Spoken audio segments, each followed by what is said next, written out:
ഫെറൂച്ചിയോ Lamborghini വ്യാവസായിക വിപ്ലവകാലത്ത് ഇറ്റലിയിൽ ജനിച്ച ഇദ്ദേഹത്തിൻ്റെ എഞ്ചിനുകളോടുള്ള താല്പര്യം മനസ്സിലാക്കി പിതാവ് ബലോണ പട്ടണത്തിലെ ടെക്നിക്കൽ സ്കൂളിൽ പഠിക്കാൻ വിടുന്നു.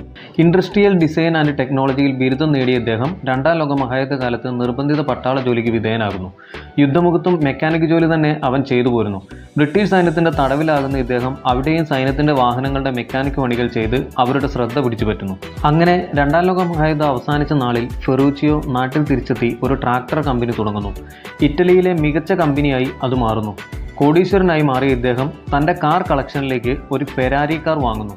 എന്നാൽ ഫെരാരി കാറുകൾക്ക് അന്ന് നിലനിന്നിരുന്ന ക്ലച്ച് കംപ്ലൈൻറ്റ് ഫെറൂച്ചി ചൂണ്ടിക്കാണിച്ചത് കമ്പനിക്ക് ഇഷ്ടപ്പെടുന്നില്ല. ട്രാക്ടർ ഉണ്ടാക്കുന്നവൻ അതുണ്ടാക്കിയാൽ മതി, കാർ ഉണ്ടാക്കാൻ പഠിപ്പിക്കാൻ വരണ്ട എന്നൊരു കളിയാക്കലോടെ അദ്ദേഹത്തെ കമ്പനി തിരിച്ചയക്കുന്നു. ഇതിൻ്റെ വാശിയിൽ ഫെറൂച്ചിയോ ലംബോർഗിനി എന്ന അദ്ദേഹം കാർ നിർമ്മിക്കാൻ തുടങ്ങുന്നു.